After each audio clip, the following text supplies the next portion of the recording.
बॉलिवूडची एक अभिनेत्री आपली आई, बहिणी आणि भाऊ यांच्यासोबत फिरायला जाते.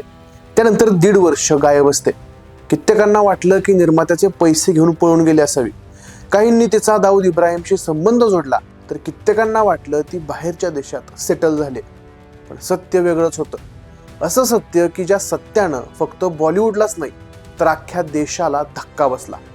बॉलिवूडची अभिनेत्री, नाशिक, दहशतवादी हल्ला आणि सावत्र वडील या सगळ्यांची सांगड घालणारं लैला खान हत्याकांड नेमकं काय होतं? खरंच तिचं दाऊद इब्राहिमशी काही कनेक्शन होतं का? आणि का घेतला गेला लैला खानचा जीव? या सगळ्या प्रश्नांची उत्तरं बघायची असतील तर हा व्हिडिओ शेवटपर्यंत नक्की बघा. पण त्याआधी जर तुम्ही आपल्या कॅरी ऑन मराठी या यूट्यूब चॅनलला सबस्क्राईब केलं नसेल तर आत्ता लगेच करा. नमस्कार मंडळी, मी आशुतोष आणि तुम्ही पाहताय .com अर्थात कॅरी ऑन मराठी. लैला खान बॉलिवूडची एक चर्चेत राहिलेली अभिनेत्री. खरं तर तिचं नाव होतं रेश्मा पटेल. तिच्या आईचं नाव अथिया पटेल, पण सगळेजण तिला सेलिना या नावानं ओळखायचे. लैलाला चित्रपटात काम करायची प्रचंड आवड.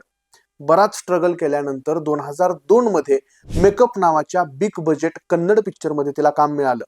पिक्चर बॉक्स ऑफिस वरती पुरता आपटला, पण राखी सावंतचा भाऊ राकेश सावंत यानं त्याच्या पुढच्या चित्रपटामध्ये लैला खानला तगडा रोल दिला. चित्रपट होता 2002 मध्ये आलेला वफा, डेडली लव्ह स्टोरी, आणि पिक्चरचा हिरो होता राजेश खन्ना. हा चित्रपट बॉक्स ऑफिस वरती आपटलाच, पण सी ग्रेड चित्रपट केला, त्यासाठी राजेश खन्नावरती टीका सुद्धा झाली. पण चर्चेत आली लैला खान. आता ही सगळी गोष्ट आहे 2011 मधल्या फेब्रुवारीची.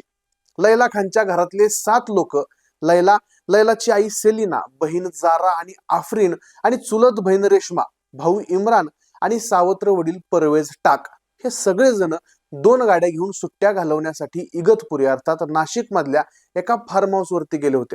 आता इथंच सावत्र वडील म्हटलं, कारण याच्या मागे सुद्धा एक मोठी स्टोरी आहे. लैलाची आई सेलिना यांचं पहिलं लग्न झालेलं नादिर पटेल यांच्यासोबत, ज्यांच्यापासून त्यांना लैला झाली. नादिर पटेल नोकरीसाठी असायचे दक्षिण आफ्रिकेत. तिथंच ते स्थायिक झाले. सेलिना आपल्या मुलीसोबत एकट्यानं राहायला लागली. नादिर त्यांना खर्चासाठी पैसे पाठवायचे, सणासुदीला मुंबईला यायचे, 1-2 दिवस मुंबईमध्ये त्यांच्या जवळ थांबायचे आणि परत कामाला निघून जायचे. पण अशात पतीच्या अनुपस्थितीत सेलिनाची जवळीक वाढली मुंबईत राहणाऱ्या आसिफ शेख नावाच्या गृहस्थाशी. ही ओळख इतकी वाढली की सेलिनानं पहिल्या पतीला घटस्फोट न देताच आसिफ शेख यांच्याशी दुसरं लग्न केलं, ज्यांच्यापासून त्यांना जारा, इम्रान आणि आफरीन अशी 3 मुलं झाली.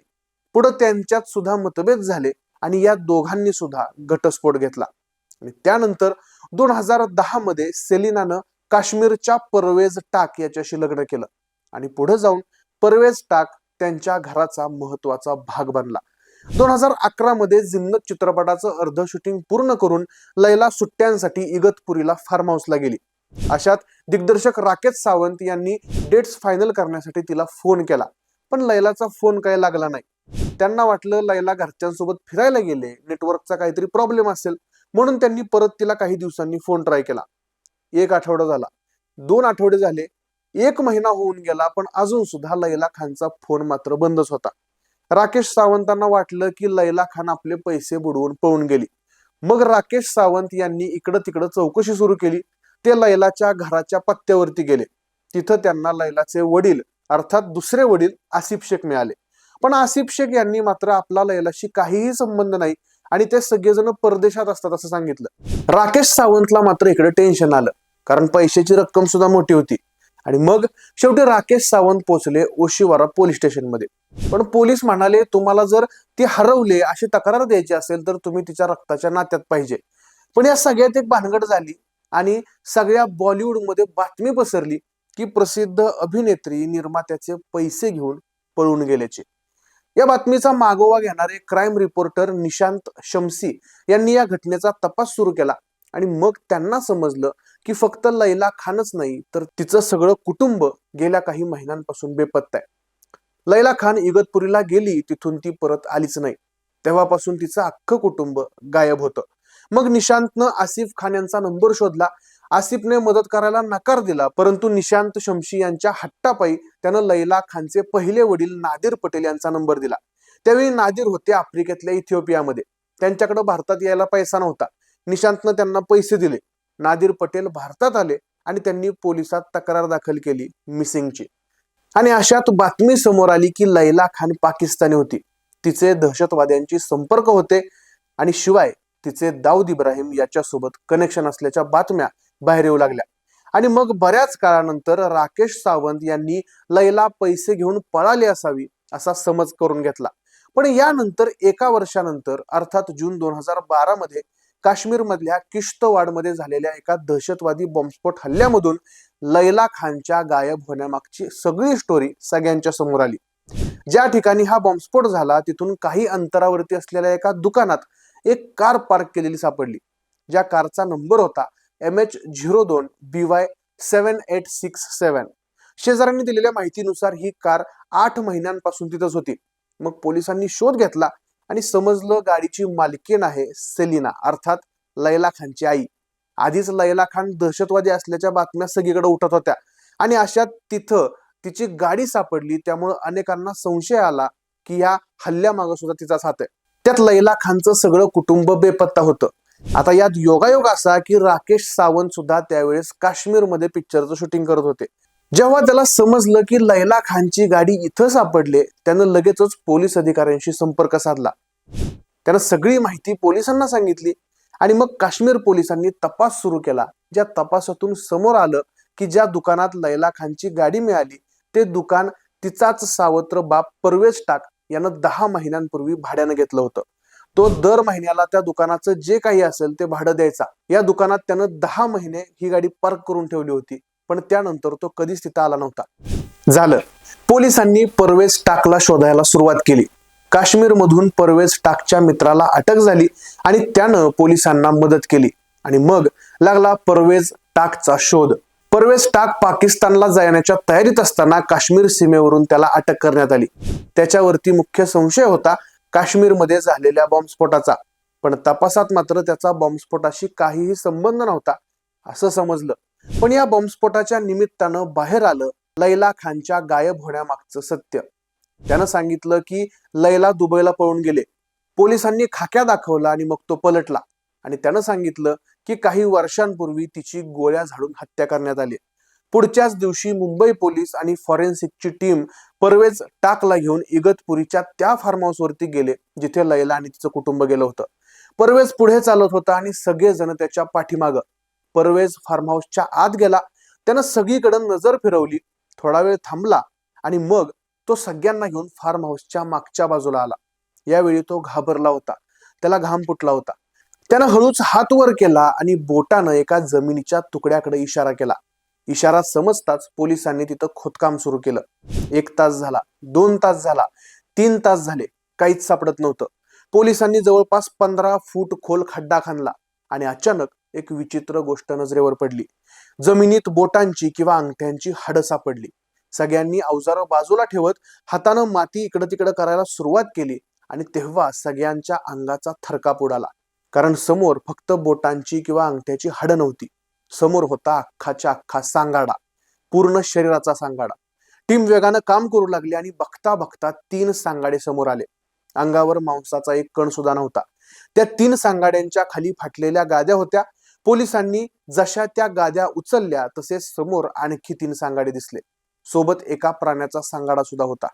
बाजूला उभा असलेला परवेज एकटक सगळीकडे बघत होता. त्यानं हातानेच इशारा केला आणि थांबायला सांगितलं, कारण सांगाडे संपले होते. आणि हे सांगाडे होते लैला खान आणि तिच्या कुटुंबियांचे.